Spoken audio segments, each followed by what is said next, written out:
तो आज हम लोग जानेंगे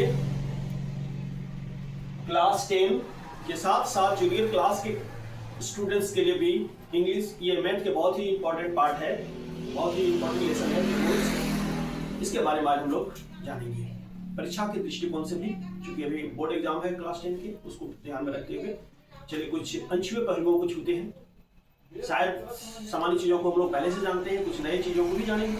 ठीक है, तो आज का लेसन है ट्रायंगल, त्रिभुज। आइए त्रिभुज के बारे में क्या क्या चीजें हैं। त्रिभुज तीन भुजाओं से घिरी बंद आकृति को त्रिभुज कहते हैं। बहुभुज में से सबसे छोटा त्रिभुज ही है जो सबसे कम भुजाओं से मिलकर बनती है, क्योंकि दो भुजा से कोई बहुभुज नहीं बनता, तो तीन भुजाओं से बनने वाले त्रिभुज। लेकिन बंद आकृति होनी चाहिए। तीन भुजाओं से घिरी बंद आकृति को त्रिभुज कहते हैं। त्रिभुज के तीनों कोणों की माप हमेशा 180 डिग्री होता है। एक त्रिभुज में तीन भुजाएं होती है, तीन कोण होता है, तीन शीर्ष होता है और 6 भाग होते हैं। 6 भाग का मतलब है कि उसके भुजाओं के माप के आधार पर 3 भाग, समबाहु, विषमबाहु, समद्विबाहु, और उसके कोण के माप के आधार पर 3 भाग, समकोण त्रिभुज, न्यूनकोण त्रिभुज, अधिकोण त्रिभुज। और क्या होता है, कहते हैं किसी भी त्रिभुज के कोई भी दो भुजाओं का योग हमेशा तीसरी भुजा से ज्यादा होती है। किसी भी त्रिभुज के किसी भी दो भुजाओं को यदि हम योग कर लें तो हमेशा तीसरी भुजा से अधिक होगी, तभी त्रिभुज बन सकता है। यदि ऐसा नहीं होता है, यदि दो भुजाओं का योग तीसरी से बड़ी नहीं होती है तो त्रिभुज बनना संभव ही नहीं है। किसी भी त्रिभुज के बाह्य कोण अभिमुख अंतःकोणों के योग के बराबर होता है। आइए देखते हैं कैसे। एक त्रिभुज है ये, यहाँ पर एक कोण बन रहा है जिसे बाह्य कोण कहेंगे। तो ये बाह्य कोण क्या होता है, हमेशा अभिमुख अंतःकोणों के योग के बराबर होता है। इस कोण और इस कोण को हम यदि जोड़ दें तो बाह्य कोण के बराबर होगा। ठीक है, भुजा के माप के आधार पर त्रिभुज के 3 प्रकार, समबाहु, समद्विबाहु, विषमबाहु। ठीक है, अब ये हम कैसे जाने समबाहु क्या हुआ। वैसे त्रिभुज जिसके सभी भुजाएं बराबर लंबाई की होती है, जैसे इस तरह की त्रिभुज, ये भुजा, ये भुजा, ये भुजा, सभी समान लंबाई के हैं, तो इसे हम समबाहु त्रिभुज कहते हैं। जिसमें दो भुजा बराबर होते हैं उसे समद्विबाहु त्रिभुज कहते हैं, और जिसमें एक भी भुजा बराबर ना हो उसे समद्विबाहु त्रिभुज कहा जाता है। इसी तरह यदि हम कोण को देखें तो यदि 90 डिग्री का कोण बन रहा हो तो उसे समकोण त्रिभुज कहेंगे। जिसमें तीनों कोण 90 से छोटा हो उसे न्यूनकोण त्रिभुज कहेंगे, और जिसमें एक कोण कम से कम 90 से बड़ा हो तो उसे अधिकोण त्रिभुज कहा जाता है। त्रिभुज पर ही पाइथागोरस ने अपने प्रमेय को दिया है।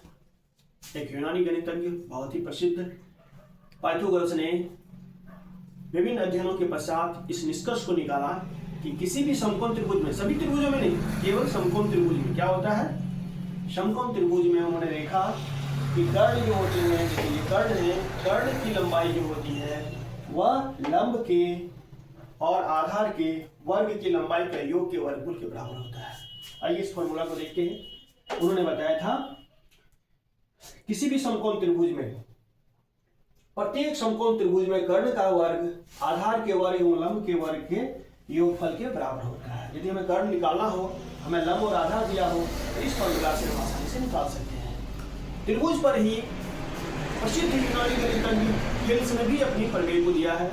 उन्होंने बताया कि किसी भी समान कोणिक त्रिभुज में, समकोणिक नहीं, समान कोणिक, जिसके दो त्रिभुजों में समान कोण हो, दो समान कोणिक त्रिभुजों में उनकी संगत भुजाओं का अनुपात सदैव एक समान रहता है, और इसे थेल्स या समानुपातिकता प्रमेय कहते हैं।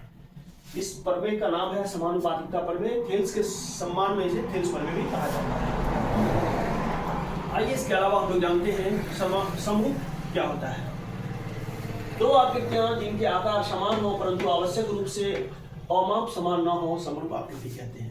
समरूप का यदि ऐसे ही हम तोड़ के देखें तो समान रूप, जो देखने में जिसकी आकृति समान हो उसे हम समरूप कहते हैं। एक छोटा त्रिभुज, एक बड़ा त्रिभुज समरूप हो सकता है। एक छोटा वृत्त, एक बड़ा वृत्त समरूप हो सकता है, क्योंकि रूप उनके समान हो, लेकिन माप समान ना हो। माप का समान होना जरूरी नहीं है। सभी सर्वांगसम आकृतियां समरूप होती है, परंतु सभी समरूप आकृतियां सर्वांगसम नहीं भी हो सकती है। सर्वांगसम का मतलब होता है जिसके सभी अंग किसी दूसरे त्रिभुज के सभी अंगों के बराबर हो, उसे हम लोग क्या कहते हैं, सर्वांगसम। और समरूप किसे कहेंगे, समरूप का मतलब हुआ के रूप में समान, देखने में समान, उसमें लंबाई, भुजा या फिर कोण का समान होना जरूरी नहीं है। वह रेखाखंड जो किसी त्रिभुज के शीर्ष से उसके सम्मुख भुजा के मध्य बिंदु को काटते हैं उसे मध्यिका कहते हैं। आइए देखते हैं, एक त्रिभुज बनाते हैं। मान लेते हैं यह एक त्रिभुज है, बना हुआ है पहले से, तो इसके शीर्ष से एक लंब डालते हैं किस पर, सामने की भुजा को, सामने की भुजा को समद्विभाजित करने के लिए जब लंब डालते हैं तो इसे हम मध्यिका कहते हैं। तो एक त्रिभुज में 3 मध्यिकाएं हो सकती है। देखिए यहाँ पर 3 मध्यिकाएं बनाया गया है, और तीनों मध्यिकाएं जिस बिंदु पर एक दूसरे को प्रतिच्छेद करती है उस बिंदु को कहते हैं केंद्रक, इसे केंद्रक कहा जाता है। और सभी जो मध्यिकाएं हैं जो शीर्ष से सामने की सम्मुख भुजा को समद्विभाजित करती है उसे मध्यिका कहा जाता है। इसके अलावा हम लोग त्रिभुज के बारे में क्या जानते हैं, त्रिभुज का क्षेत्रफल निकालना, परिमाप निकालना। परिमाप तो बहुत आसान है, सभी भुजाओं का योग कर दे तो परिमाप निकल जाएगा। लेकिन क्षेत्रफल निकालने की अलग अलग मेथड है। यदि हम समबाहु त्रिभुज का ये क्षेत्रफल निकालना हो तो उसके लिए बहुत ही सिंपल फॉर्मूला है, √3/4a²। इस फॉर्मूला से समबाहु त्रिभुज का हम क्षेत्रफल निकाल सकते हैं। और यदि समकोण त्रिभुज हो तो उसके लिए हम लोग क्या करते हैं, 1/2 आधार इंटू शीर्ष लंब या ऊंचाई, इस फॉर्मूला से हम क्षेत्रफल निकाल सकते हैं। लेकिन ये दोनों फॉर्मूला जहां नहीं लागू हो रहा हो तो तब क्या करें, वहां पर उसके लिए एक और फॉर्मूला है जिसे हीरोन का फॉर्मूला कहा जाता है, हीरोन का सूत्र कहा जाता है। उसमें हम क्या करते हैं, पहले अर्ध परिमाप निकालते हैं, एस निकालते हैं। एस इक्वल टू क्या होता है, a + b + c/2। ये एस हो गया। जब ये निकल जाता है, अर्ध परिमाप निकल जाता है त्रिभुज का, तब फिर हम क्षेत्रफल के लिए क्या करते हैं, √s s - b and s - c का √अंडर कर देते हैं। तो इस मेथड से हम हीरोन के फॉर्मूला से, हीरोन के सूत्र से किसी भी त्रिभुज का क्षेत्रफल निकाल सकते हैं। इसके अलावा भी यदि कुछ आपको लगता है कि त्रिभुज में उस पॉइंट को हम जिक्र नहीं किए, छूट गया है, तो फिर कमेंट में आप लिखेंगे।